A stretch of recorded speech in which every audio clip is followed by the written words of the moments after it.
kaibigan, pakinggan po natin ngayon ang isang natatanging kasaysayan sa buhay ni Sean.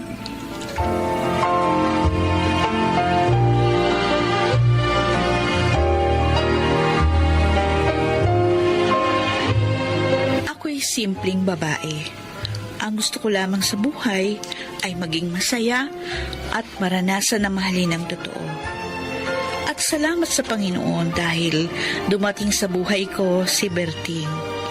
Isang biyudo, pero mapagmahal na lalaki. At hindi ko inakala na siya ang magpapabago ng lahat ng ito. Narito ang aking kwento. Uy, kanina pa naghihintay si Berting sa cellphone number mo. Ay, dali, bigyan mo na. Oo na. Ito na nga Nakanda na nga itong kapirasong papel. Sinulat ko na yung cellphone number ko. Iaabot ko na lang sa kanya. Halika ba, Choy, samahan mo ko. Ay, dito na lang tayo. Ayoko lumapit. Kasi baka sabihin tayo pa yung naghahabol sa lalaki. Siya yung may kailangan ng number ko, hindi siya lumapit. Uy, te, konsiderasyon naman. Tignan mo naman, no, may ginagawa sila. Kung hindi niya kukunin, edi ihahagis ko na lang sa kanya. Berting, eto na yung number ni Sean. Saluhin mo. Hala, naibata mo yung papel sa ilalim ng kotse ni boss. Kunin mo dali. Ha? Huwag na. Ako na kukuha. Hala, talagang gumapang pa si Berting sa ilalim ng kotse para lang makuha yung number mo. Nakuha ko na. Sorry, Berting. Ihintayin mo text ko, ha? Tsaka, pwede ka bang imbitahan mag-dinner? Umuho ka na dali, Sean. Ha? Oo na. Sige, payag ako.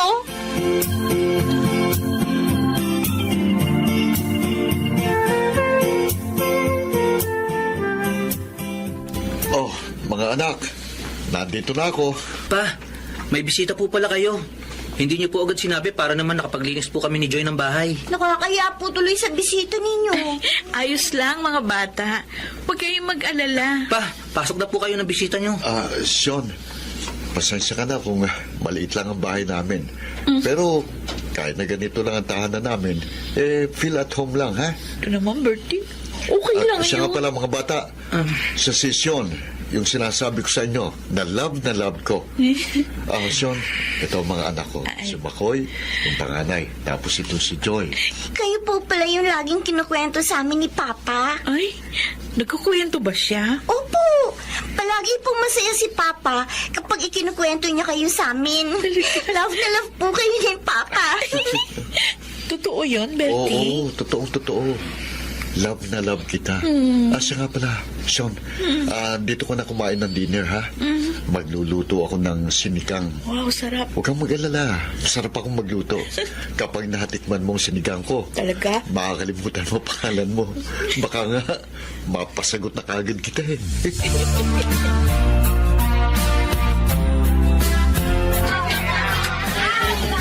Kamusta naman si Berting sa'yo, Sean? Naku, alam mo ba, Choy? Tingin ko, parang nai-inlove na ako sa kanya. Baka naman na-inlove ka lang sa kanya dahil sa awa. Ang sabi mo, naiiyak ka kama sa mga ikinuwento niya sa iyong talambuhay niya. Siguro isa yun sa mga dahilan. Kaya nga, kapag ako'y naging girlfriend niya, hindi ko siya lolokohin. Tulad nung ginawa sa kanya ng asawa niya. Alam mo ba, nung kinuwento niya sa akin yun talaga, naku, napaluha ako. Kahit nasa jeep kami, nakakaya.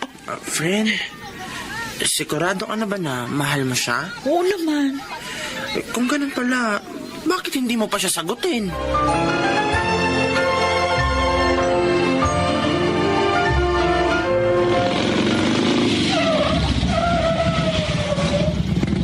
Bertie, salamat ha. Hinatid mo pa ako dito sa bahay namin. Pasensya na ako na abala kita. Wala yun, Sean. Alam mo namang special ka sa akin, eh. Sean, nung nalaman mo yung tungkol sa buhay ko, na-turn off ka ba sa akin? Bakit naman ako mata-turn off? Kasi mahirap lang kami. At nakita mo naman yung katayuan namin, di ba? Wala naman ako nakikitang dahilan para ma-turn off ako sa'yo. Sinama kita hindi para magpaawa sa'yo, kundi para mapatunayan sa'yo na malinis at tapat ang hangarin ko. Gusto ko rin na malaman mo agad na hiwalay na ako sa asawa at tanging ikaw lang ang iniuwi ko at iniangkas ko sa motor ko. Alam na mga kapitbahay ko yan, kahit magtanong ka pa sa kanila. Sean, mahal kita. Maniwala ka sa akin. Huwag kang mag-alala. Naniniwala naman ako sa'yo. Tinatanggap na kita bilang boyfriend ko. Ting, parang kailan lang. 2 buwan na tayo nagsasama. Sean, hindi ka ba nagsisisi na pinili mo akong makasama? Bakit naman ako magsisisi? Siyempre, mahirap lang ang buhay ko. Palagi tayong kinakapos sa pera. Malaki kasing gastos natin eh. Lalo't nag-aaral pa ang 2 kong anak. Gusto kong gumanda ang buhay natin, Sean. Gusto ko guminhawa ang buhay mo sa piling ko. Ano naman yung plano mo? Bala kong magtrabaho sa abroad. Sa tingin ko, yun lang ang magpagpapaginhawa sa buhay natin. Meron ako nakausap na recruiter. Naghanap siya ng painter sa Saudi. Interesado ako ron. Sige. Susuportahan kita sa balak mo.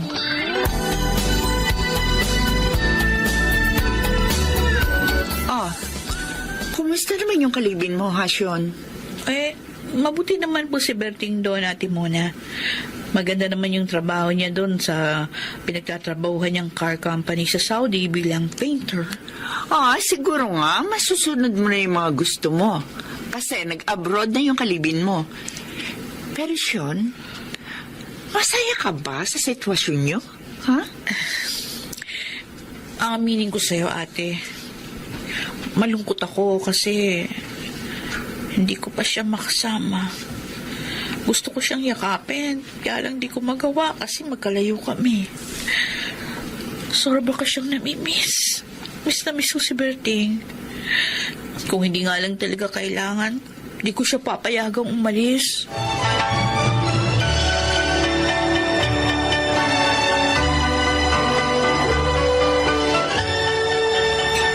Ito na naman po ang ulam, Tita Sean. Makoy, pasensya na kayo. Joy, kung yan lang yung ulam natin. Kasi kinapos tayo eh. Palagi na lang po tayong kinakapos. Di ba nag-abroad na po si Papa? Bakit hindi pa po tayo nakakaahon? Saan po ba napupunta ang mga pera ni Papa? Ikaw muna, hinaan mo yung boses mo, ano? Baka naman iniisip mo, sa akin napupunta yung perang pinaghihirapan ng Papa mo. Nagkakamali ka. Lahat ng pera na binibigay sa akin ng Papa mo napupunta lahat sa inyo at sa mga bayarin natin. Huwag niyo akong paghanapan. Hindi ko naman ginagastos sa pansarili ko kapakanan yung pera ng Papa niyo. Tita, ilang buwan na po tayong ganito. Kung hindi pa rin pala tayo makakaahon, di sana hindi na lang po nag-abroad si Papa. Sinisikap ko na budgetin yung sahod ng Papa niyo. Ginagawa ko ang lahat para maging mabuting may bahay sa kanya. Tita Sean, Kuya Makoy, huwag na po kayong mag-away. Pasensya na, Joy. Hindi kami nag-aaway ng kuya mo. Tara, kumain na ulit tayo.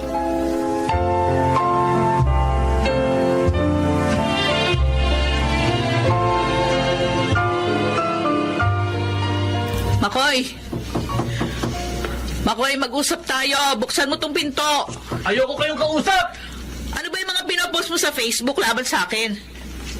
Ako walang kwentang ina? Halos sumabusan na nga ako ng oras sa sarili ko dahil sa pag-aalaga sa inyo magkapatid. Sinikap ko maging mabuti sa inyo ni Joy. Kahit minsan, hindi ako nagpabaya. Ano tong ginagawa mo, ha? Sa kabila ng lahat ng sakripisyo ko sa inyo, ito lang igaganti mo? Tita Sean, huwag na po kayong magalit kay Kuya Makoy. Kasi ang kuya mo, tinuring ko na kayong mga anak ko. Bakit naman ganon? Bakit hindi niyo ako maituring na sarili niyong ina? Bakit? Tita, pagpasensyahan niyo na po si Kuya. Matagal na ako nagpapasensya sa kanya. Makoy! Kung ayaw mo sa akin, sige. Hindi kita pipilitin na tanggapin ako bilang nanay mo.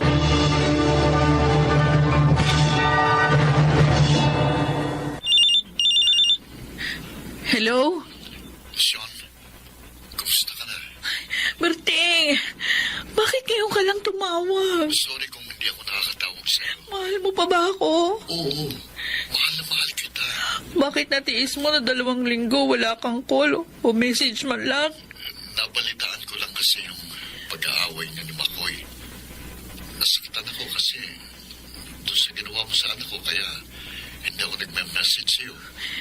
Pero sa totoo lang, miss na kita kung alam mo lang. Bakit ako?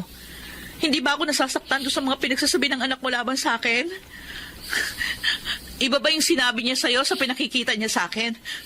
Tapos ikaw, sana naman pumagitna ka kasi wala naman akong kasalanan sa'yo. Kami lang ang may problema.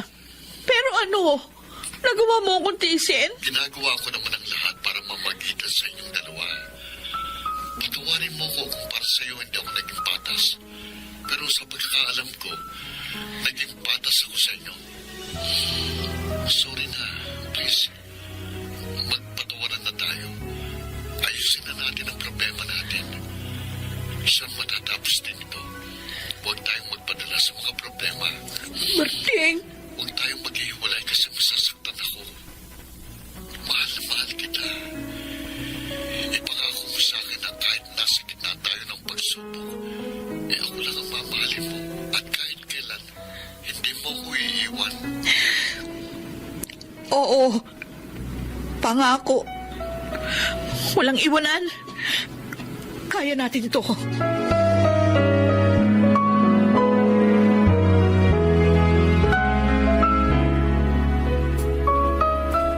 Tita Sean, Oy, Joy. Oh, may pagkain na doon sa mesa. Mag-agahan ka na. O nga pala, kumusta ang kuya Makoy mo? si Kuya Makoy po, ayun po, inaapoy ng lagnat. Ha? Hindi po makabangon sa kama niya. Ano? Oh, halika. Puntahan natin ang kapatid mo. Makoy, eto na yung pagkain mo, oh. Narito din yung gamot mo. Salamat po, Tita Sean. Pinagluto kita ng mainit na lomi. Kasi alam ko, isa yan sa pagkain paborito mo. Oh, kumusta ka na? Ito po, medyo bumaba na po ang lagnat ko. Ang puti naman. Basta wag mong kalilimutang uminom ng paracetamol. Tita Sean, kahit po naging salbahe ko sa inyo, ito pa rin po kayo. Inaalagaan ako. Yung paraan po ng pag-aalaga niyo sa akin, parang isang tunay na ina. Makoy, gagawin ko pa rin ang lahat para maging isang mabuting ina sa inyo ni Joy. Kahit na madalas hindi tayo nagkakaunawaan, mahal na mahal pa rin kita. Pati si Joy. Dahil tinuring ko na kayong parang tunay kong anak. Sa totoo lang po, nakukonsensya na po ako sa ginawa ko sa inyo noon. Tita Sean, sorry po. Matagal na kitang pinatawad. Salamat po. Pangako po, tita.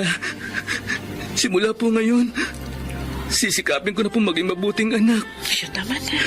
Irerespeto at ituturi ko na po kayo bilang aking pangalawang ina.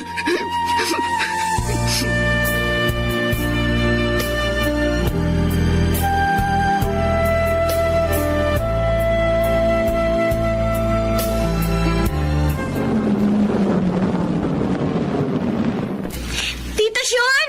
Kuya Makoy! Andiyan na po yung taxi ni Papa! Oh, Sean, mga anak! Ay, salamat! At nayakap ko na ulit kayo, Makoy, Joy. Ay, Berting! Sa wakas, nakauwi ka na ng John. ligtas. Namiss kita ng sobra. Pa, Din. kami na po kukuha ni Joy ng mga gamit niyo sa taxi. Oh, sige, mga anak. Sige. Halika na, Joy. Oh, Sean. Kumusta naman kayo ng mga anak ko habang wala ako? Ayos naman kami. May mga pagsubok na dumaan pero nalampasan din namin. Close ko na nga mga anak mo eh. Nanay ng turing nila sa akin. Salamat, Sean. At inalagaan mong mabuting mga anak ko. Siya nga pala, may ibibigay ako sa'yo. Dagat kukunin ko lang sa bulsa ko. Oh, eto. Ay, ano yan? Ay, sing-sing? Tatanggapin mo ba ako bilang legal na mister mo? Oo naman. Tinatanggap ko na maging asawa ka. Matagal kong pinangarap na makikasal tayo. Pasensya ka na kung tumagal ng ilang taon ang wedding proposal ko sa'yo. Pero Sean, pangako, magiging mabuti kong asawa sa'yo. Oh, Hindi kita sasaktan o sisirain ang iyong tiwala. talaga. Mamahalin kita hanggat nabubuhay ako.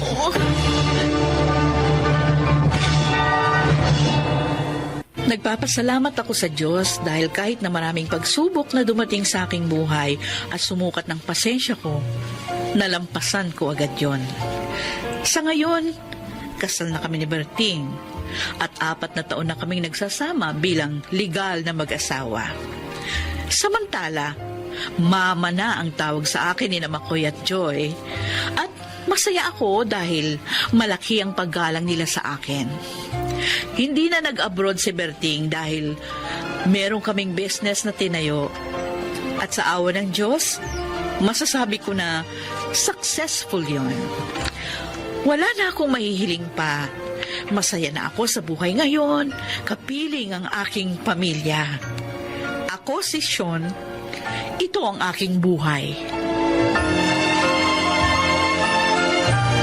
Ang mga bituin ng radyo na nagsiganap sa ating kasaysayan ay sila Rosana Villegas, Phil Cruz, Angelo Alcantara, Alan Ortega, Chiquit del Carmen Amor, at Susan Robles. Naglapat ng angkop na tunog, Jerry Mutia, sa musika ni Buboy Salonga. Supervisyong teknikal, Eric Lucero at Bong Buyar. Creative Consultant Phil Cruz. Katulong sa produksyon Anching Cruz. Sumulat ng ating kasaysayan Krishna Senga. Sa direksyon Salvador M. Royales. Ito ang aking buhay.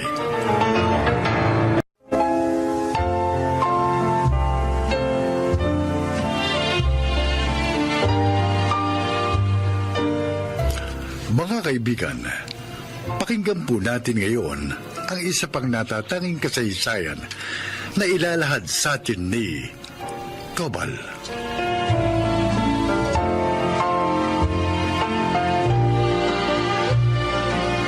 Isang beses lang akong umibig sa isang babae at yun ay si Estela. Unang kita ko pa lang sa kanya, agad nang tumibok ang aking puso at sinabi ko sa aking sarili na siya na ang the one. Hindi nagtagal, naging kami ni Estela. Pero maraming pagsubok ang dumating sa aming relasyon. Isa na rito ang pagtutol ng kanyang mga magulang. At ito ang aking buhay.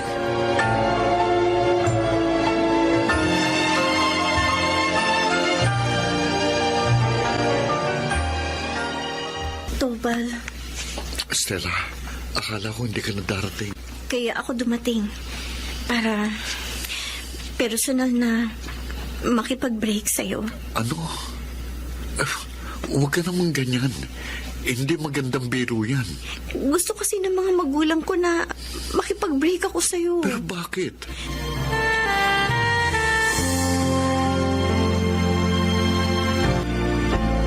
Estela, Tobal, anong ginagawa mo dito sa Mandawi? gusto lang kitang kumustahin. Pero huwag kang mag-alala. Hindi kita guguluhin sa pag-aaral mo. Namiss kita. Ako rin. Kaya nga, pumunta ako dito sa Mandawi para magpaalam sa'yo. Ha? Bakit? Saan ka pupunta? Sa Maynila, Doon na ako mag-aaral at maghahanap buhay. Ganun ba? Ibig sabihin, mas lalayo pa pala ang distansya nating dalawa. Pero bago sana ako umalis, may gusto kong itanong sa'yo. Ano yun? Tinatanggap mo ba ako bilang asawa mo? Oo naman. Pero, teka, pakakasalan mo ba ako? Oo. Gusto ko sana bago tayo magkalayo, magpakasal muna tayo sa West. Sige na, Stella. Para kahit na magkalayo tayo, wala nang makapaghiwalay sa atin. Sige. Sige. Pumapayag ako makasal sa'yo. Salamat. Salamat. Basta pangako ko sa'yo. Babalikan din kagad kita oras na makatapos na ako ng aking pag-aaral. At ipinangangako ko, magiging mabuting asawa din ako sa'yo.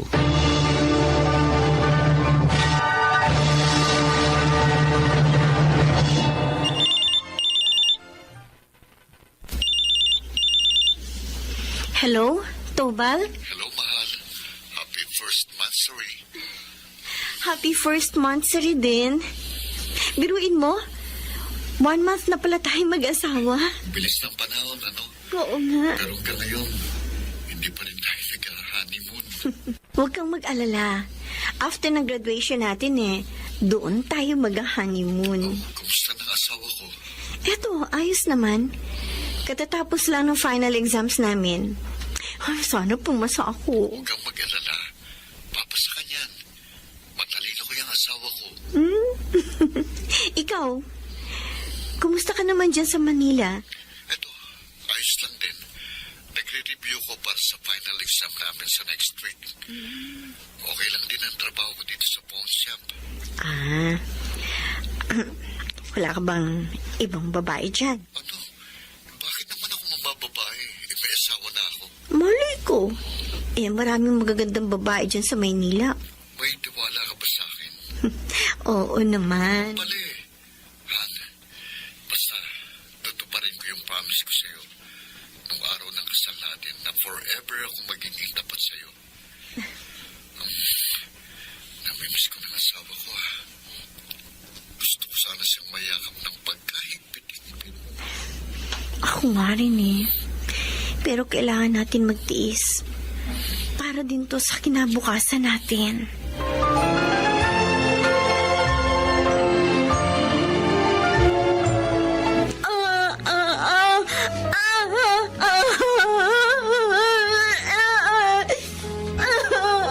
Ay, Ate Stella, huwag mo pilitin magsalita kung hindi mo kaya. Nakausap na ni na mama at papa yung mga doktor. Sabi nila, naapektuhan daw yung speech ability mo. Hindi ko na raw makakapagsalita. Huwag ka na umiyak. Nasasaktan kami, ate. Ha? Bakit? Sino ba gusto niyo pa makita? Si Kuya Tobal po ba? Kung ganun, tama ako.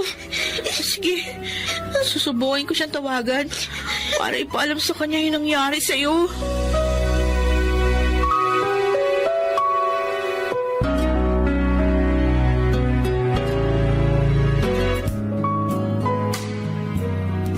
Stella, anak, tara, maghapunan na tayo. Anak, bakit? Teka, brown envelope? Bakit?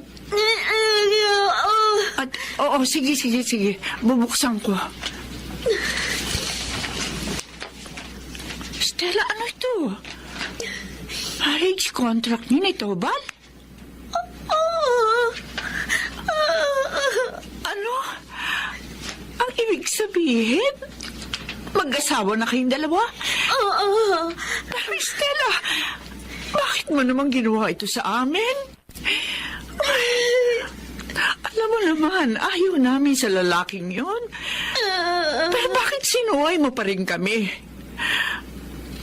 Nasaan ang lalaking yun? Kung asawa ka na niya, dapat tinutulungan ka niya ngayon. Gusto mong huwag nang sabihin kay Tobal yung nangyari sa'yo? Pero bakit?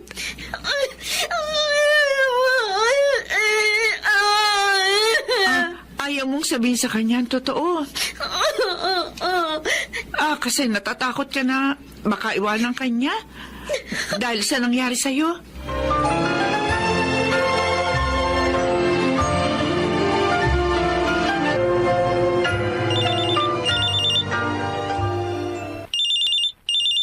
Hello? Kuya Tobal? Hello? Si Wendy to. Wendy, bakit nasa si Stella? Tawag ako ng tawag pero nire-reject lang niya ako. Ano ba nangyayari dyan? Bakit ayaw niya akong kausapin? May problema si Ate Stella. Ano po kasi, na-aksidente siya. Ano? Kumusta na siya? Ayos na po. Pero kuya, kasi dahil dun sa nangyaring aksidente sa kanya, Oh, hindi maigalaw ni ate yung kalahati niyang katawan.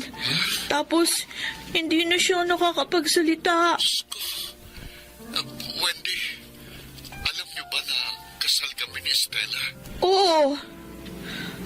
Ano kuya? Paninindigan mo ba yung asawa mo?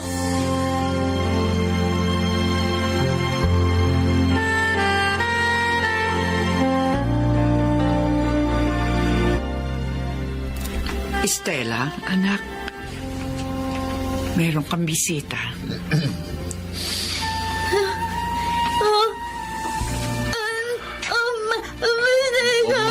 Mahal. Huwag ka nang umiyak. Stella, sa pagkakataong ito, sa simbahan na kita pakakasalan.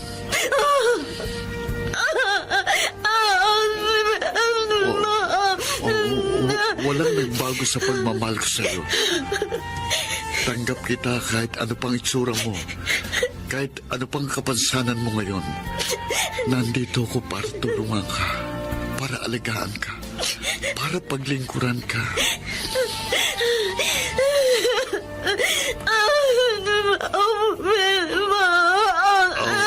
At kung hindi ka man makapagsalita, akong magiging boses mo. Basta, hindi ko makakalimutan yung mga ipinangako ko sa'yo nung araw na ikasal tayo. Na mamahalin kita at magsasama tayo habang buhay.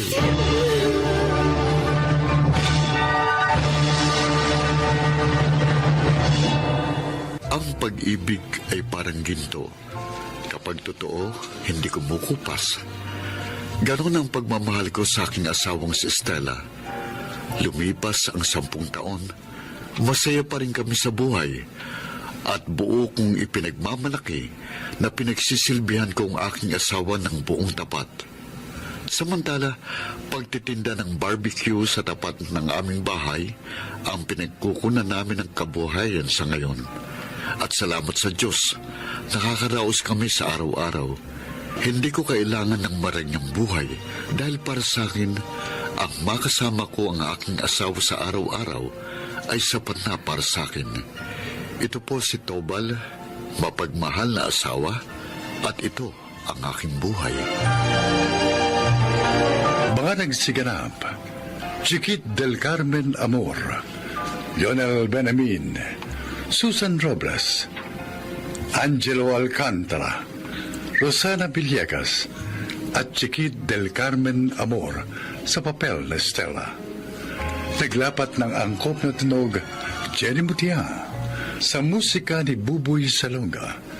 Supervisyong teknikal, Eric Lucero at Bong Moyar. Creative Consultant, Phil Cruz. Katulong sa produksyon, Anching Cruz. Sumulat ng ating kasaysayan, Krishna Senga. Sa direksyon, Salvador M. Royales. Ito ang aking buhay.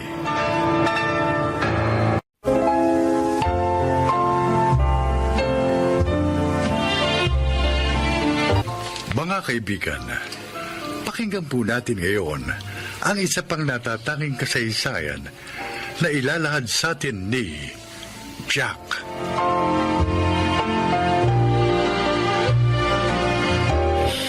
Isa akong lalaki nagsusumikap sa buhay para patunayan na handa na akong akuin ng buong responsibilidad para magtayo ng isang pamilya. Pero hindi naniniwala ang mga magulang ng babaeng nais ko mapangasawa. Para daw kasing imposibleng umasenso ang isang katulad ko na pedicab driver. Pakinggan ninyo ang aking buhay.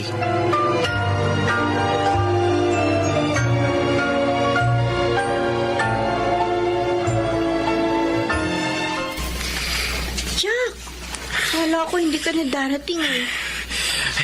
Pasensya ka na kung nahuli ako ah. May hinatid pa kasi akong pasahero kanina dun sa Marulas. Ikaw, tumakas ka ba sa mama mo? Hindi. Nagpaalam ako sa kanya na aalis ako. Pero ang sabi ko, pupunta ako kina Doray sa Tanejeros. Saan ba tayo pupunta, Jack? At pinagsuot mo pa ako ng puting outfit. Kala tuloy ng mga nakakasalubong ko, nurse ako eh. Pupunta tayo sa munisipyo. Sa munisipyo? Bakit naman tayo pupunta dun? Magpapakasal na tayong dalawa. Ano? Ay, seryoso ka, Jack? Paano yung mga magulang ko? Secret marriage ang gagawin natin. Hindi malalaman ng mga magulang mo na kasal na tayo. Pero sakaling malaman man nila ang totoo, hindi na nila tayo mapaghihiwalay. Walang sino man ang makakahadlang sa ating pagmamahalan. Ano? Sige, Jack. Pumapayag na ako.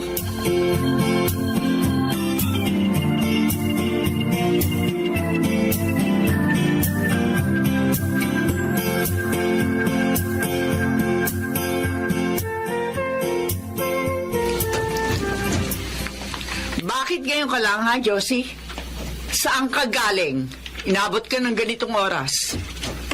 Hindi ba po sabi ko sa inyo, pupunta po ako kina Doray? Pumunta ka ng alas 3, sina Doret medyo dito. Hinahanap ka.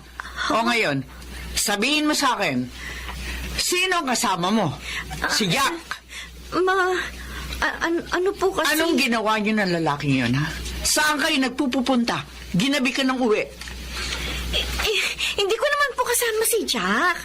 Maniwala po kayo sa akin. Kilala kita, Josie. Alam ko kapag nagsisinungaling ka. Anak naman, kailan ka matitigil sa kahibangan mo dyan sa lalaking yan? Kaya ka ba niyang buhayin? Sakaling siya ang pinili mo? Mabibigyan ka kaya niya ng magandang buhay? Sa pagkakaalam ko, nakikipasada lang yan ng pedicab. Tapos, sa itsura niya, huwag mo sabihin sa akin na hindi siya adik. Naku, ano naman, Josie, oo?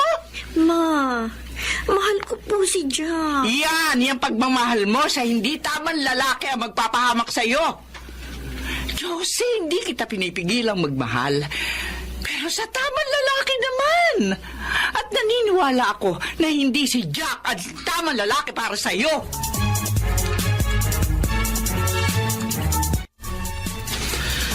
Kumusta na ang asawa ko? Eto, ayos naman. Ikaw? Eto, namimiss ka. Kaya ako pumunta dito kahit 10 oras ng gabi. 3 gabi na pala tayong kasal, no? Dapat, nag-honeymoon na tayo ngayon. Kaso... Huwag kang mag-alala, Jack. Mag-honeymoon din tayo sa tamang panahon. Paano kaya kung ipagtapatan natin sa mga magulang mo na kasal na tayo? Ikaw, handa ka na bang harapin ang mga magulang ko? Lalo na si Mama? Sige, Josie. Haharapin ko na sila. Kailangang malaman nilang kasal na tayo. Papatunayan ko sa kanila na kaya kitang panindigan.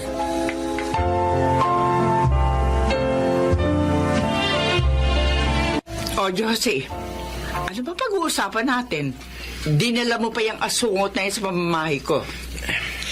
Ma, kasi may aaminin po kami ni Jack sa inyo. Aling Marta, kami po ni Josie... Magkarelasyon. Oo, alam ko na yon. Kaya nga, Jack, hiwalayan mo ng anak ko. Hindi po pwede.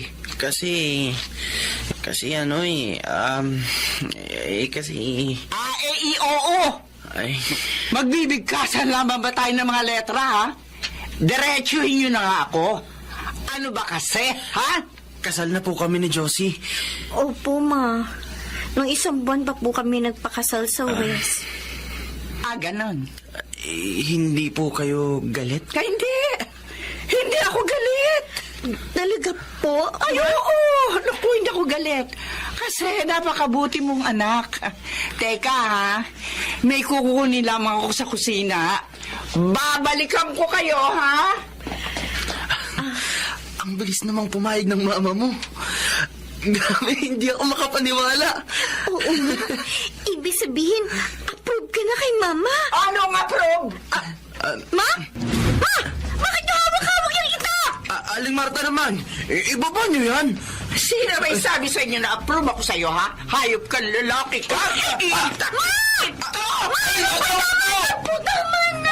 Kung pigilan, Josie, tatanggal ko lang ng laman-laman sa ulong lalaking to. Tama na! Lumayas ka! Lumayas! Kaso mo bahay ko! Layas! Layas! At ayoko makita pa yung magbumukha mo sa bahay ko! Ayop ka! Layas!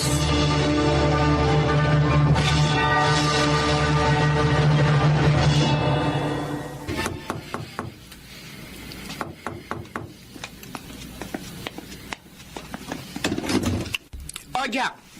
Uwi ka pa. Kala ko hindi ka na babalik eh. Ay, kayo naman, ma. Sino may sabi sa'yo na tawagin mo akong mama? Oh, yung kinita mo. Nasaan? Akin na. Ito po. Aba, malaki ito. Huh, magaling. Tsaka, meron po pala akong pasalubong sa inyo ni Josie. Ito po. Sapin-sapin? Alam mo, paborito ko, ha? Na ikwento po kasi sa ni Josie na mahilig po kayo sa mga kakanin.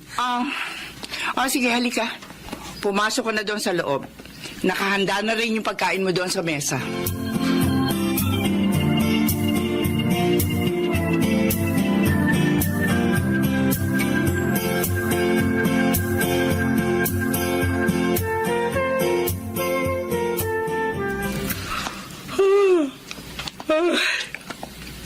Maaga na naman. Ay, maglilinis na naman ako ng buong bahay, tapos maglalaba. Uy, sandali. Malinis na ang bahay. Nakahain na rin yung agahan. Ay, sino kaya gumawa nito? Ma, Aling Marta, kumain na po kayo. Aba, sino naghanda nitong agahan? Ako po. Talaga? Opo, maaga po kasi ang pasok ni Josie ngayon sa factory. Kaya wala na po siyang oras para magluto ng agahan. At ikaw rin ang naglinis nitong bahay? Opo. Tapos, naglinis na rin po ako dun sa bakuran. Tsaka, naglaba na rin po ako. Talaga? Ibig sabihin, wala na pala akong gagawin ngayon? Opo, wala na po. Wow, ah! Ang sipag mo! Anong oras ka nga pala nagising? 3:00 ng madaling araw pa po. Tiyak na pagod ka. Kumain ka na ba? Tapos na po. O sige, magpahinga ka muna kahit 1 oras bago ka mamasada ng pedicab. Salamat, Jack, ha? Wala po yun.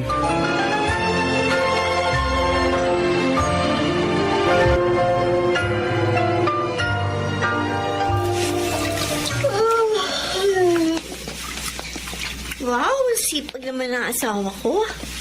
Baka naman mapagod ka ng sobra niyan. Ako? Mapapagod? Huwag kang mag-alala sa akin. Kayang-kaya to ng katawan ko. Alam mo, Jack, natutuwa sa'yo si Mama. Masipag ka raw kasi, at saka magalang. Kahit na sinisimangutan ka niya. Gusto ko kasing mabago ang impresyon niya sa akin. At saka mapatunayan na rin na karapat-dapat ako maging asawa mo.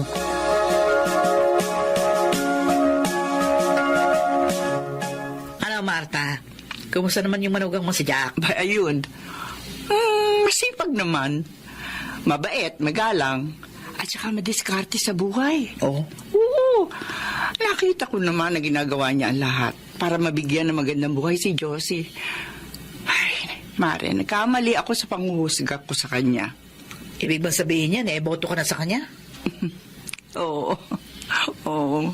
Gusto ko na si Jack para kay Josie. Dahil kumbinsido na ako na nasa mabuting kamay ang aking anak. Wow! Himala! Anong nakain ninyong dalawa at magkasundo na kayo? Ko naman, Josie, oh. Bakit? Wala na bang pag-asa na magkasundo kami ni Jack? Hindi, pero kasi naninibago lang ako. Nakita ko naman na mabuting taong asawa mo. Kaya sa maniwala ka sa o hindi, hindi na ako tututol pa sa inyo. Tama ang mama mo. Ayos na ang lahat sa amin. Siya nga pala, may sasabihin pala ako sa inyo. Ano yun, mahal? Titigil na ako sa pagpipedicab. Ha? Abe, bakit naman? May naipon na po kasi akong pera para makapagtayo ng maliit na negosyo. Mas mainam kasi yon para kumita ng malaki. At para mabigyan ng magandang buhay ang asawa at magiging anak namin. O ano bang negosyo yung balak mo, mahal? Yung simple lang.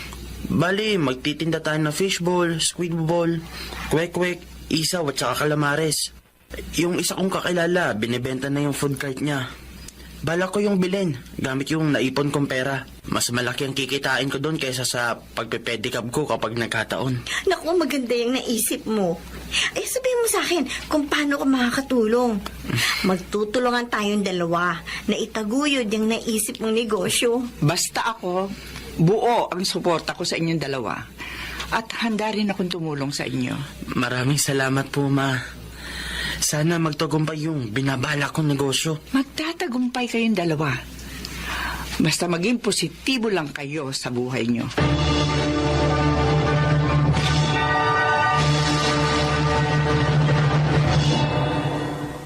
Tumigil din ako sa pagpipedicab.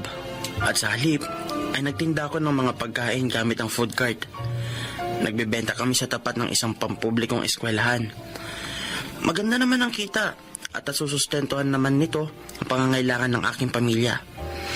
At nakakapag-abot pa ako sa aking paboritong biyanan. Hindi naman malaki ang aking negosyo, pero masaya kami dahil patuloy ang pagbuhos ng biyaya sa aming pamilya. Ako si Jack at ito ang aking buhay. Totoo na sa pagsisikap ay unti-unting aasenso ang iyong buhay. Pagtiwala ka lamang sa iyong sarili at higit sa lahat, huwag makalilimot na magpasalamat sa Panginoong Diyos na siyang nagbibigay sa iyo ng biyaya. Mga nagsiganap, Chiquit del Carmen Amor, Susan Robles, Alan Ortega, Phil Cruz, Rosana Villegas, at Angelo Alcantara sa papel na Jack. Naglapat ng angkop na tunog, Jerry Mutia. Sa musika ni Buboy Salonga. Supervisyong teknikal, Eric Lucero at Bong Muyar. Creative Consultant, Phil Cruz. Production Assistant, Anching Cruz. Ito'y mula sa panulat ni Krishna Senga at sa direksyon, Salvador M. Royales. Ito ang aking buhay.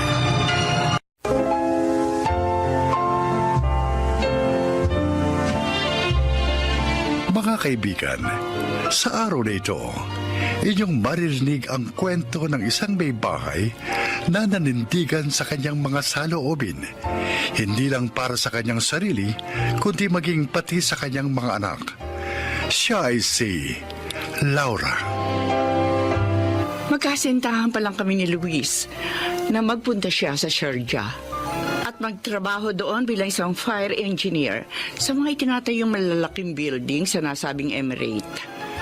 At dahil naging maganda ang takbo ng propesyon niya ron, naging magaan din ang buhay namin na lumagay na kami sa tahimik. Sa paglipas pa ng maraming taon at sa pamamagitan ng magkatuwang naming pagsisikap sa buhay, ako bilang isang elementary teacher sa isang public school, napagtapos namin sa kolehiyo ang aming dalawang anak. Pero ang inaakala kong pagkakaroon ng kapayapaan ng isip Dahil naidaos na namin ang para sa kinabukasan ng mga bata, doon ako nagkamali. Aba, Ate Maring, Kuya Nardo, nalabas kayo. Ay, tara, pasok kayo sa loob. Sige, Ay, maupo nako. kayo, maupo. Ang mahalaga talaga yung sadya ko sa'yo, kaya naluwas ako. Ako rin naman, Luis. Pero pwede ba pakainin mo muna kami? Gutom na kasi kami ni Ate Maring. May pamasahe nga lang kasi papunta rito ang dala namin Kaya kahit isang hopya at sa malamig, hindi kami nakapagmerienda sa labas. Oo. Nakakahiyamang sabihin. Okay lang. Sandali, magpapahanda ako ng pagkain kay Laura, ha? Uy, salamat. Tama nga ang dating nyo dahil nagluto siya ng minudo ngayon. Uy. Linggo kasi. Masarap Walang yun. pasok sa trabaho mga bata. Oo. Kaya yun ang nirequest nilang ulam sa tanghalian. O Daddy, apurahin nyo ng mag-asawa yung paghahain. Ay, gutom na talaga kami.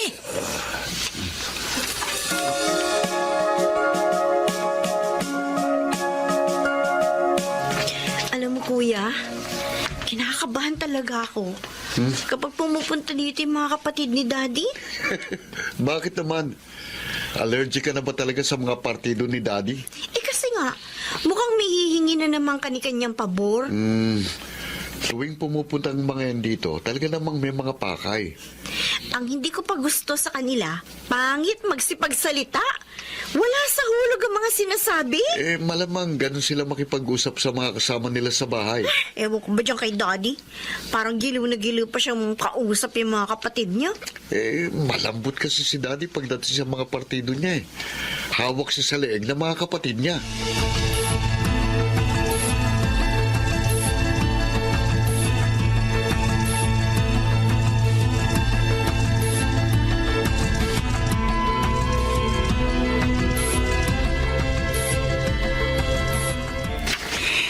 Ipinahiram mo kay Ate Maring yung titulo ng lupa natin sa Bulacan para lang isang lanya na 1,000,000.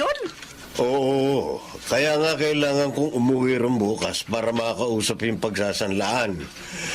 Hindi naman nila basta maisasanla yun dahil ako ang nakapangalan sa titulo. Ano ka ba naman, Luis? Hindi ka na ba talaga nag-iisip? At saka bakit hindi mo man lang sinabi sa akin? Alam ko namang hindi ka papayag Kaya hindi ko na sinabi sa'yo. Natural pundar natin yun Hindi para sa kanila, kundi para sa mga anak natin o sa pagtanda natin. Gipit lang daw talaga sila ngayon. Matutubos din daw ni Leon. 1 taon ang hihilingin nilang palugit sa taong pagsasanlaan. Kamukat-mukat mo niyan. Tayo pa rin ang guguluhin ng mga iyan kapag mararabatan ang titulo ng lupa sa pinagsanlaan. Si Kuya Nardo nga pala, humihingi ng tulong para sa bunso niya. Gusto raw mag-college. Kaya umaamot sa bahagi ng sinesweldo ni na Noel at Millie. Ano? Pati mga anak mo, isinubo mo sa kompromiso sa mga kapatid mo? Pang-aabuso na talaga yung ginagawa ng mga kapatid mo, Luis. Hindi naman siguro ganun, Laura. Gipit lang talaga sila. At Gipit? wala namang matatakbuhan kundi tayo.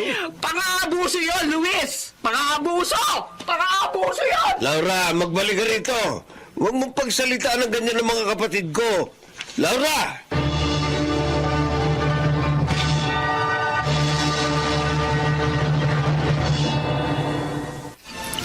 Nung nasa abroad pa, daddy nyo, tuwing katapusan ng buwan, nandito na yung mga partido niya. Kasama pa lahat ng mga anak. Kanya-kanya nang hingi ng pera. Ala yata, milyones yung pinadadala sa akin ng daddy nyo ng mga panahong yun. Pero dapat din sana maging aware si Daddy. Na iba na ang sitwasyon niya ngayon.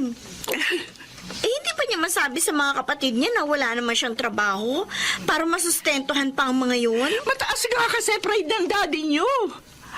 Ayaw niyang bumaba ang tingin sa kanya ng partido niya. Kaya tingnan mo, pati kayo ng Kuya Noel mo, ikinumpromiso.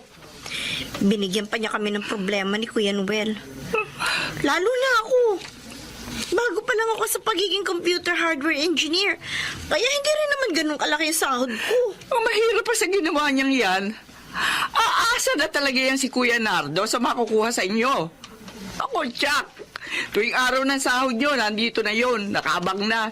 Hindi talaga aalis yun hanggat hindi nakakakuha ng pera.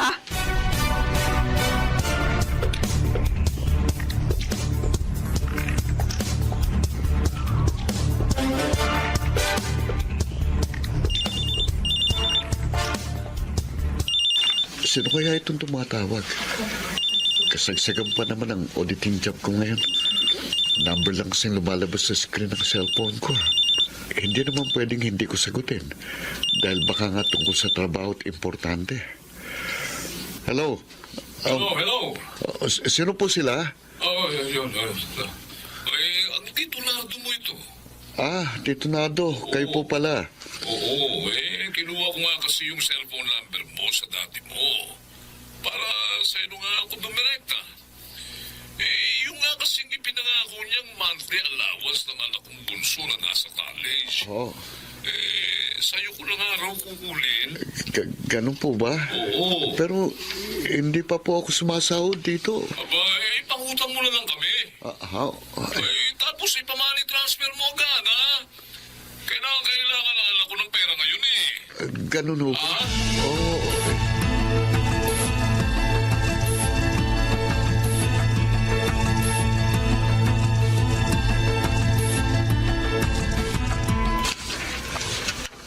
Tumawag si Ate Maring. Pinauuwi ako doon uli.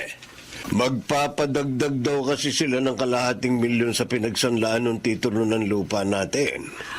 Dapat nga pinaghahandaan nila yung pantubos doon sa titulo. Dahil ilang buwan na lang ang takdang araw ng pagtubos sa pinag-usapan nung pinagsanlaan. Tapos ngayon, magpapadagdag na naman sila ng 500,000 piso. Nalugi nga raw sila sa mga pananim nila. Kaya kailangan uli nila ng bagong puhunan. Ay nako, ewan ko sa'yo, Luis. Kung hanggang saan mo gusto magpakabayani sa mga kapatid mo. Hala, sumigi ka! Pero ako, ayoko na! Kami ng mga anak mo, ipuwera mo na kami sa kahinaan mong tanggihan ang mga pang-aabuso sa'yo ng mga kapatid mo. Alam mo ba masisira ang relasyon namin magkakapatid dahil lang sa sinasabi mong yan? Kung kailangan masaktan ka para lang maunawaan yung mga sinasabi ko, sige lang.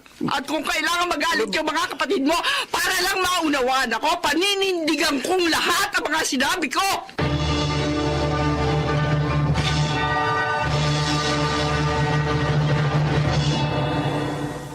Aba, sayang naman yung lupain nyo.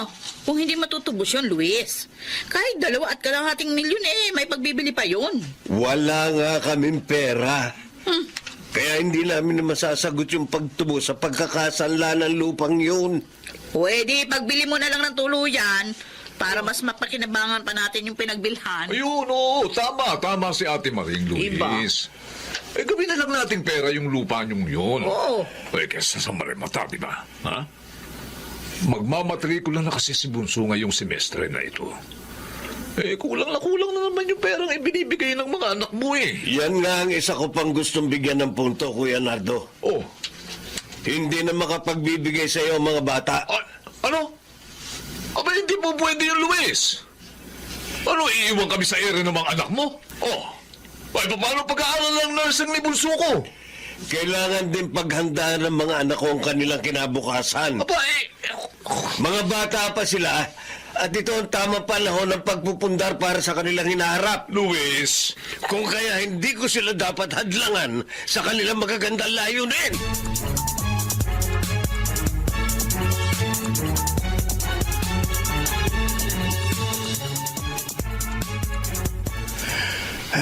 Aaminin ko.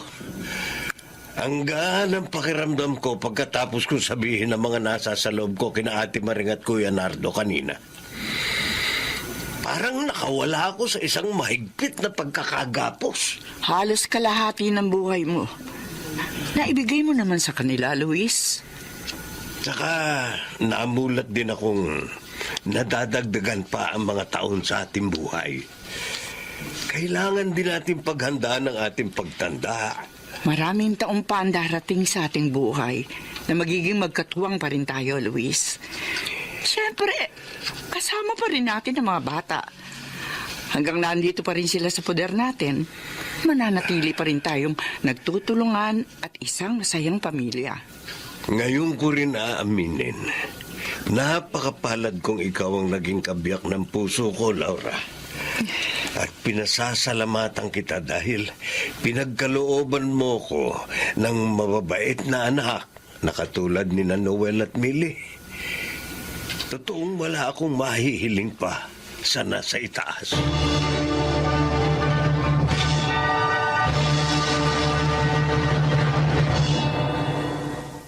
Siguro nga, may mga bagay na kailangan natin pakawalan para mas makahakbang pa tayo sa susunod na mga layunin natin sa ating buhay at mas magkaroon ng kapanatagan.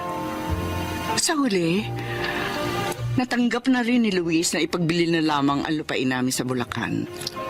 Itinabi namin sa bangko ang sumobrang pera mula sa pinagbentahan nito. Bilang bahagi na rin ng paghahanda namin para sa aming retirement plan. Oo, kami na ang nagdesisyon sa huling perang pinakinabangan pa namin sa pag-aari namin lupa at hindi ang kanyang mga kapatid. Sa kasalukuyan, ini-enjoy pa rin namin ang presensya ng aming mga anak habang hindi pa nila naiisipang bumuo ng sarili nilang pamilya. Ako si Laura. Ito ang aking buhay. Sa landas ng buhay, walang pinakamahalaga kundi ang pagpaplano para sa kinabukasan. At sa bawat pagpatak at pagtakbo ng oras, ang pamilya ang makakasama at masasandala natin sa pagpapala pa rin ng buong may kapal. Mga nagsiganap, Chiquit del Carmen Amor, Rosana Villegas, Jonel Benjamin, Phil Cruz, June Martin Legaspi at Susan Robles sa papel na Laura. Naglapat ng angkop na tunog Jerry Mutia sa musika ni Boboy Salonga. Supervisyong teknikal Eric Lucero at Bong Villar. Creative Consultant Phil Cruz. Production Assistant Anching Cruz. Ito'y mula sa panulat ni Sel Barlam. Sa direksyon Salvador M. Royales. Ito ang aking buhay.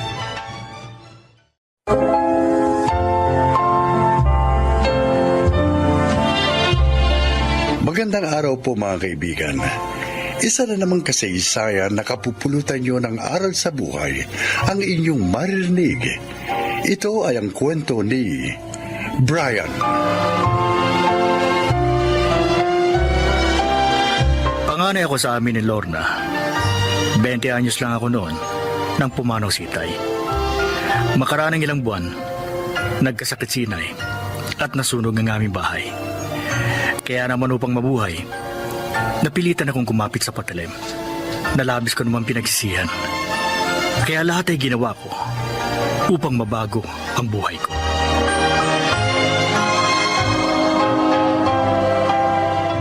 Ay, sa wakas, makakapagpahinga na rin ako.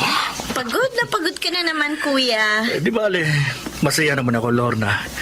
Dahil malakas bumenta ang karinderya ko. Oo nga, anak.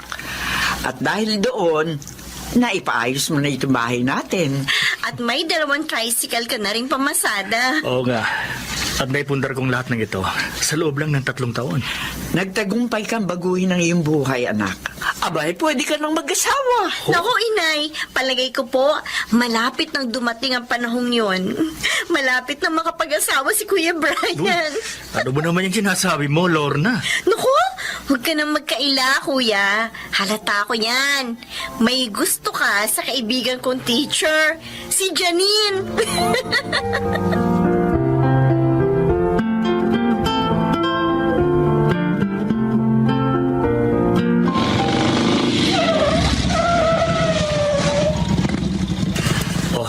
Nandito na tayo sa inyo, Janine. Oo nga. Ay, salamat. Hindi ako gaanong napagod dahil nakuha kong service sa pamimili ko tong tricycle mo. Basta kailangan mo, sabihin mo lang. Oy, siya nga pala. Sino nag-aasikaso sa karinderya mo pag wala ka? Kaya na ng 4 na kasama ko yun. Sabagay. 5 nga pala kayo doon. Malakas kasi. Kaya kailangan ko talaga ng katulong. Magbubukas nga rin ako ng pangalawa kong karinderya. Oh, talaga? Oo. Wow, ang galing mo naman. Palibasa, masarap ka kasi magluto Pinagbubuti ko lang ang negosyo ko. Ito lang kasi ang alam kong trabaho. Dahil wala naman ako natapos na kurso. Kahit naman hindi ka nakatapos ng pag-aaral, naiayos mo ang buhay nyo. Nakakatuwa nga eh. Ay, ano ba yan? Daldal ako ng daldal. Di pa pala ako bayad. Ay, teka. Oh, eto. Eto pala yung bayad na, ko. sige na. Okay Ha? na. Okay na yun. Nakakaya naman, Brian. Okay lang. Ilang beses mo na akong hindi pinagbabayad. Okay lang, walang problema. Kaibigan ka naman ng kapatid ko eh. Ganon? Hmm. Kaya kaibigan din ang turing mo sa akin? Ganon ba? Oo, ganun na nga. Ay siya, halika. Tumuloy ka muna nang makapag-juice ka man lang. Ha? Sige na. Ito man lang maiganti ko sa madalas mong paghatid sa akin ng libre.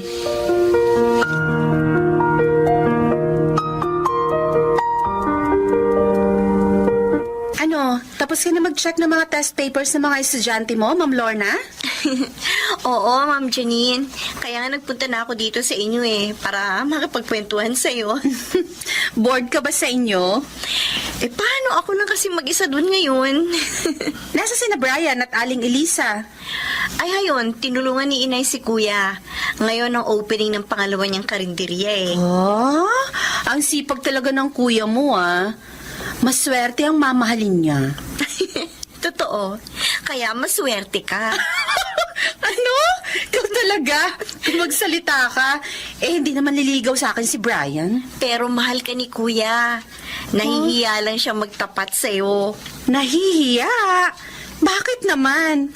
Baka raw kasi hindi mo siya tanggapin kapag nalaman mo ang lahat. Ang alin yun, Lorna? Ang madilim na nakaraan ng kuya ko.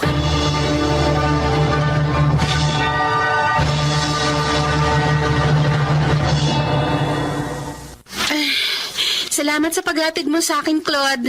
Okay lang yun, Janine. Ikaw lang Kung sinasigot mo na ba ako di lagi ka nang may service. Magandang kotse pa. Hindi pangit na tricycle. Parang may gusto kang tukuyin. Madalas ka kasing magpahatid kay Brian. Naliligaw ba sa'yo mo kong ngayon? Hindi. Kaibigan ko lang ang kapatid niya, kaya kaibigan ko na rin siya. Mabuti naman. Nagsaselos ka ba? Janine, hindi siya bagay sa'yo. Isa kang high school teacher at may kaya sa buhay. Samantalang siya, may negosyo nga. Patakbuhin karinderya lang naman. Sobra ka namang manlait. Malinis na hanap buhay yun. Akong bagay sa'yo. Dahil pareho tayong titulado at may kaya sa buhay. At saka marami ka pang hindi alam kay Brian. Na kapag nalaman mo, ikahiya mo siya. At least siya, naiayos niyang buhay niya. At hindi niya tinatapakan ng iba para lang maiangat ng sarili niya. Janine. Pasensya ka na, Claude. Biglang sumama ang pakiramdam ko Pwede ba? Umalis ka na.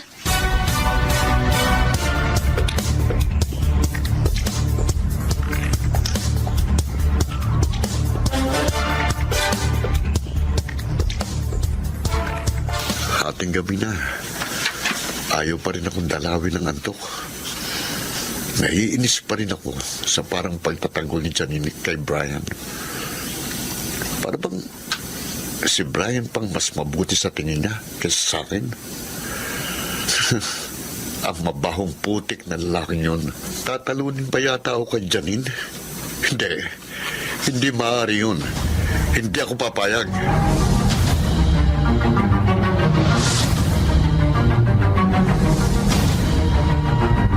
Anak, sabi mo napagod ka sa pag-aasikaso ng mga karinderya mo. Hoy, bakit ating gabi na? Hindi ka pa matulog. Hindi po ako makatulog, Nay. Si Janine ba ang iniisip mo?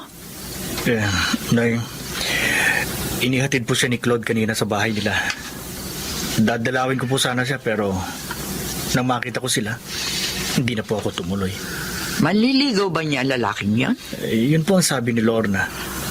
Dapat kasi anak, magtapat ka na rin sa kanya nang hindi ka na nahihirapan pa ng ganyan.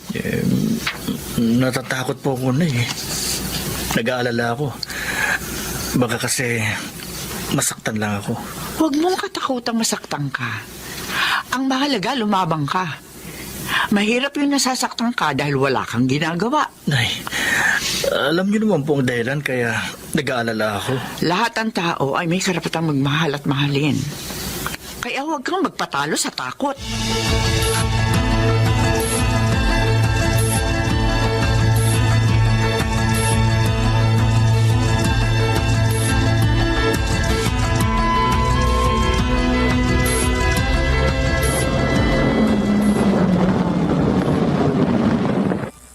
Hi, Janine. Ah, ikaw pala, Claude.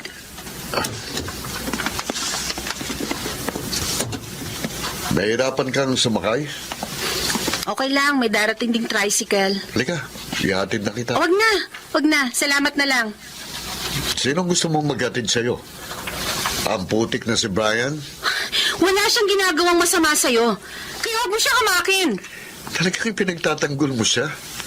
Bakit? Gusto mo siya? Umalis ka na nga dito. Iwan mo ako. Akala mo ba papayag ako na matalo ng lalaking yun? Nagkakamali ka. Halika. Aray ko. Bitiwan mong braso ko. Oo, kapag nakasakay ka na sa kotse ko. Hindi ako sasama sa'yo. Ayoko. Bitiwan mo sabi ako eh. Hoy! Huwag mong pakialaman ang girlfriend ko, ha? Huwag ka maniwala sa kanya, Brian. Hindi ko siya nobyo. Hindi ka niya nobyo, Claude. At ayaw niya sumama sa'yo. Ikalang mo naman sana ng babae. Huwag ka nga magpaka-gentleman. Hindi bagay sa'yo. Dahil isa kang putik, dating bilanggo. Huwag mo siyang pagsalitaan ng ganyan, Claude. Nagsasabi lang ako ng totoo. Dating bilanggo ang taong yan. Nakulong. Dahil sa pagpe-perform ng malaswa sa isang gay bar. At nagbebenta rin siya ng laman sa mga bakla niyang parokyano. Oh, Claude. alam ko yun. Dahil kapitbahay nilang pinsan ko sa dati nilang tinirhan. Isa siyang lalaking hostess. Kaya huwag mo nang aksayain pang panahon mo sa lalaking yan, Janine. Halika na. Hindi. Ayoko sumama sa'yo, Brad. Sabing bitiw. Tulungan mo. Halika. Walang iya ka. Brian. Sinuntok mo ako, ha? Teka, ito naman ang ganti ko sa'yo.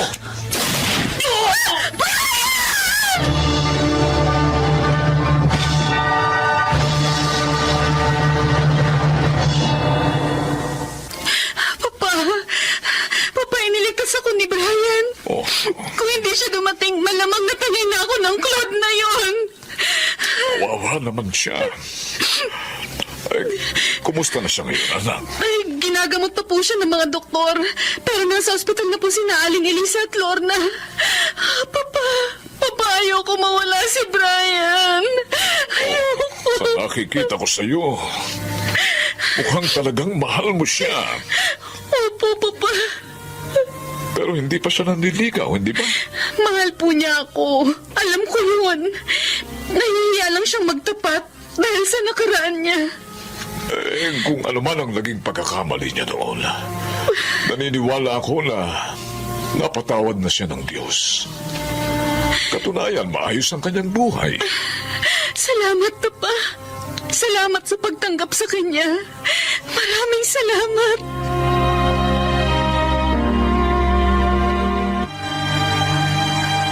Janine, salamat. Dinalaw mo ko. Pinuntahan kita. Hindi para dalawin, kundi para sabihin sa'yo na hindi lang ang pamilya ni Brian ang nag-file ng kaso laban sa'yo. Maging ako. Janine, patawarin mo na ako. Nagawa ko lang yung sa labis na pagmamahal ko sa'yo. Masahol ka pa sa bilanggo, Claude. Pinagtangkaan mo ng masama ang iyong kapwa. Kaya dapat lang na magtusa ka.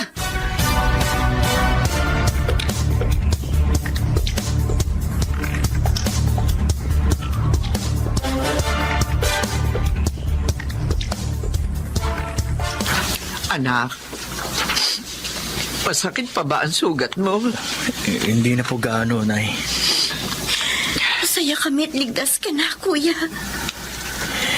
Si Claude, pilit niyang isinasama si Janine. Nakakulong na ang walang hiyang lalaking yon. At si Janine naman, natuwa rin nang sabihin namin nagkamalay ka na. Pupunta raw sila dito ni Mang Nestor mamaya. Alam mo, Kuya, tingin ko, lalo ka napalapit kay Janine dahil sa pagliligtas mo sa kanya. Kaya, Kuya, magtapat ka na sa kanya.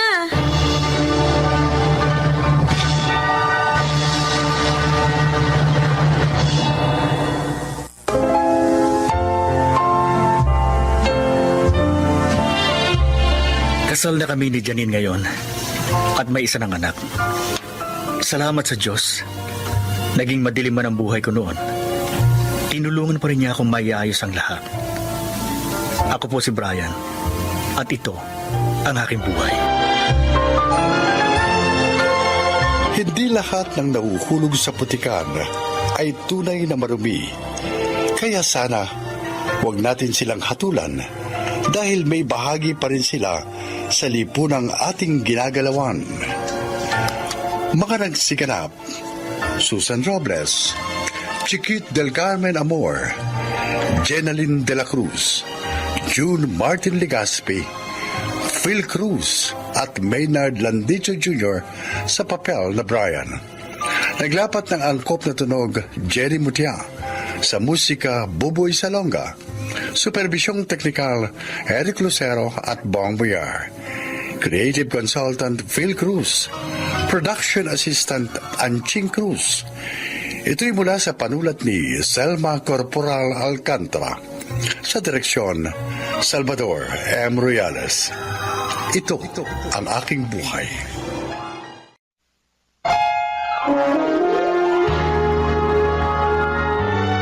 Kauna-unahan sa Pilipinas. Manila Broadcasting Company. DZRH, member, kapisanan ng mga broadcaster ng Pilipinas.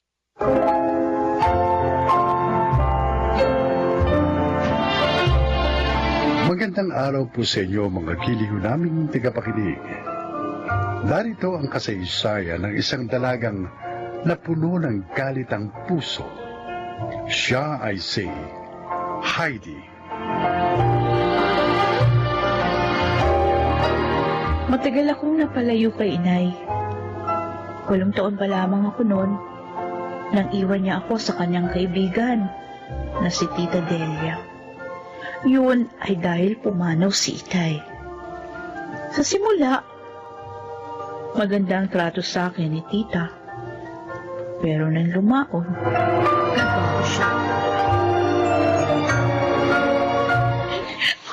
Huwag naman po, Tita Delia. Ayoko na ganong trabaho. Ganon, higaga ka pala eh. Ayoko, Tita. Hindi lang sampalang matitikman mo sa akin pag hindi mo ako sinunod. Natatakot po ako magtrabaho sa warehouse. Baka pumabastos ako doon. Tanga! Yung hawak at halik, nakukuha sa paligo yun. At doon, maaari ka makapag-asawa ng mayaman. At mababawi ko ang mga ginastos ko sa pagpapalamon sa'yo.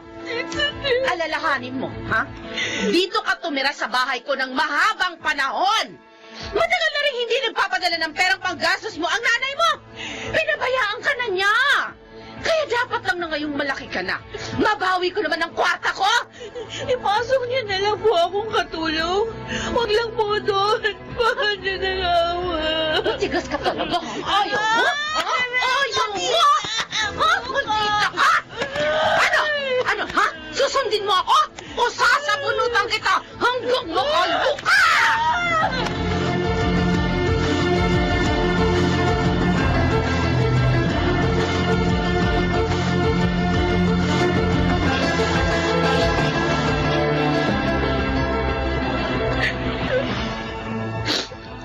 Sakit ng katawan ko.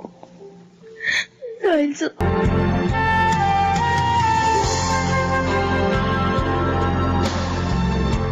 Alam mo, Iha, hindi kami nangangailangan ng katulong ngayon. Sir, para niyo na pong awa. Kahit po pansamantala lang. Bago lang po kasi ako dito sa Maynila. Wala pa talaga akong matutuluyan. Oh. Nagsasabi ka ba ng totoo? Opo, sir. Di ba ako nagsisinungaling? Bakit ka napadpad dito sa Maynila? Mapanganib dito. Lalo na sa isang teenager na katulad mo.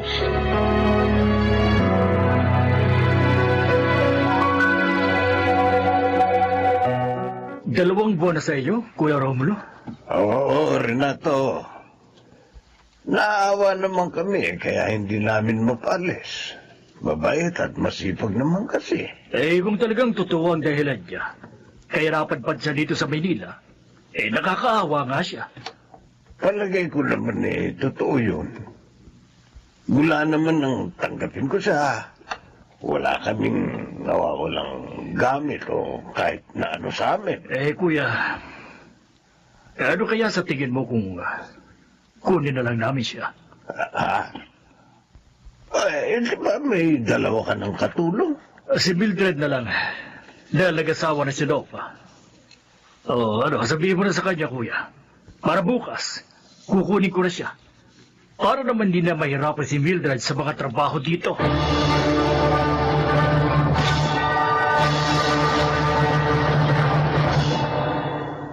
Siyang bagong makakasama mo dito sa bahay, Mildred. Si Heidi. Heidi, ang katulong namin, si Mildred. Kumusta ka, Heidi? Ang babaeng ito. Heidi, kinukumusta ka ni Mildred? Mabuti naman po. Ay, Sir Renato, baka po kasi nahihiya siya. Pero hindi po bale. Ako na po ang bahala sa kanya.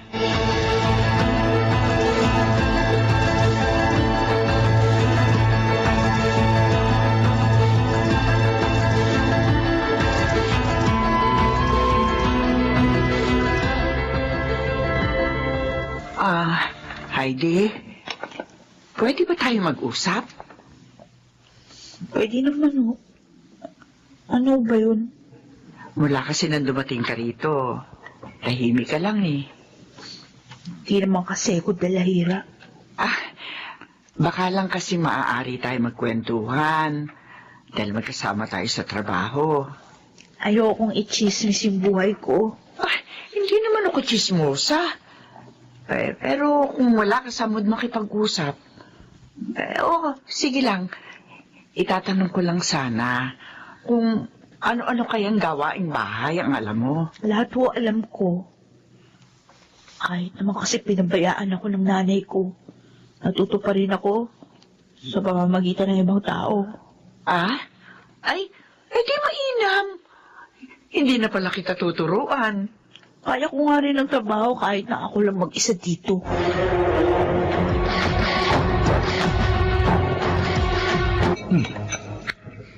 Masarap talagang magluto yan si Heidi. Parang mas mahusay pa siya magluto kaysa kay Mildred. You're right, Dad. Kaya lang tingin ko, hindi siya mabait. Well, bakit mo naman nasabi yan, Walter? Ilang beses ko na kasing nahuli na sinusungitan niya si Mildred. Pero wala namang babagit sa akin si Mildred na ganung mga pangyayari. Para namang hindi niyo kilala si Mildred. Mabait siya, mahaba ang pasensya. Sige. Oobserbahan ko yan si Heidi. Hindi tama na inaabuso niya si Mildred.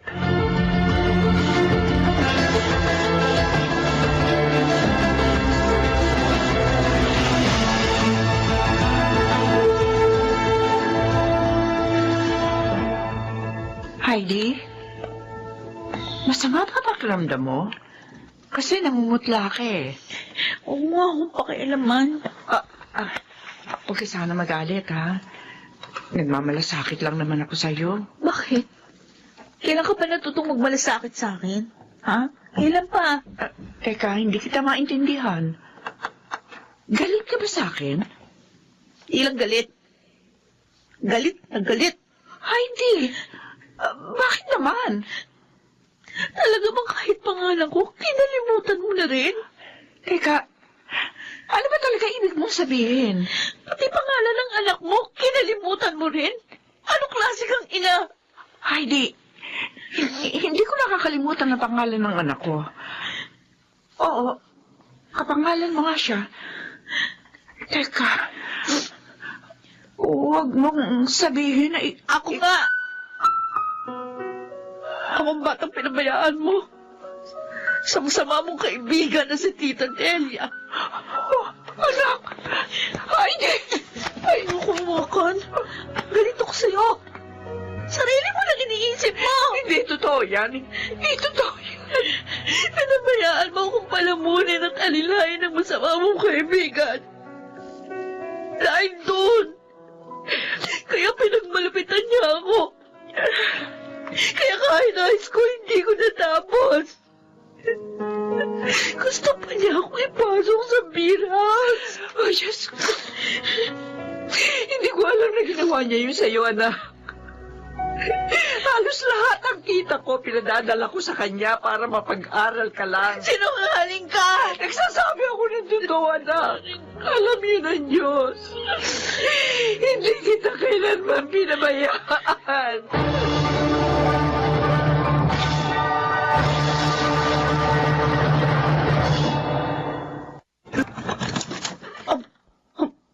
Mildred?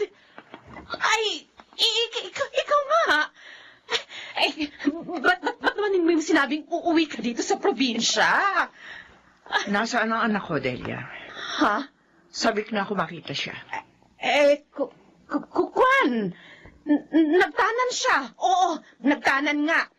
Matigas kasing ulo ng anak mo. Ayaw makinig. Sumama ba naman sa lalaking may asawa? Ayun, ikaw na tuloy alam kung nasa na siya ngayon. Sinungaling ko! Ba't mo ako sinampal? Totoong sinabi ko, malandi ang anak mo. Tumigil ka! Aray ko! Hoy, sumusobra ka na, ha? Ito bang igaganti mo sa akin pagkatapos... Alam ko na lahat, maldita ka! Ang lahat ng pagmamalupit mo sa aking anak! At ang hindi mo pagpapaaral sa kanya! Anong... Sinong nagsabi sa'yo ng kasinungalingan yan? Ako, Tita Delia. Heidi? Nagkita na kayo? Siguro nga. Talagang niloob ng Diyos na magkita kami. Para matapos ng kasamaan mo. Walang niya ka! Napakasama mo, Delia! Hindi ka pala dapat magkatiwalaan! Wala kang kwentang kaibigan! Patawarin niyo ako. Patawad.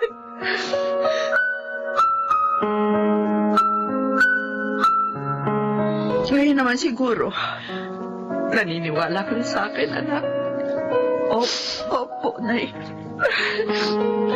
Patawad po sa masasakit na sinabi ko sa inyo.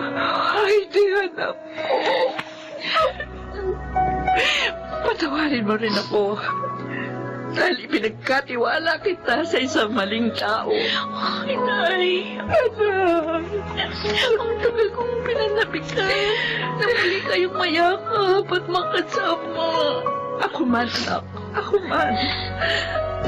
Mula ngayon, hindi na tayo maghihiwalay. Anak ko. Hindi na.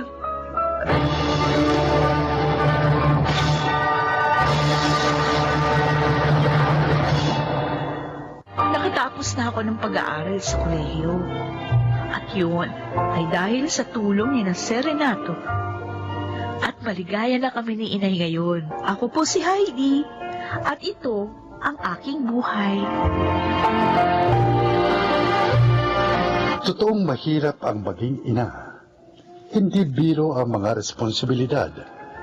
Kaya marapat lamang na maging maingat upang ang anak ay hindi mapahamak.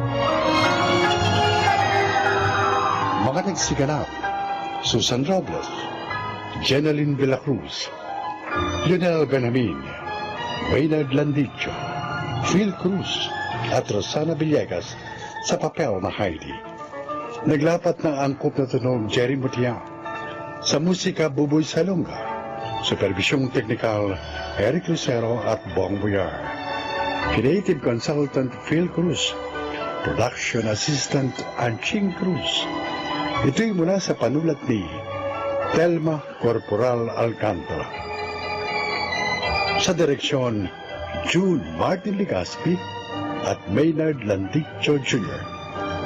Ito ang aking buhay.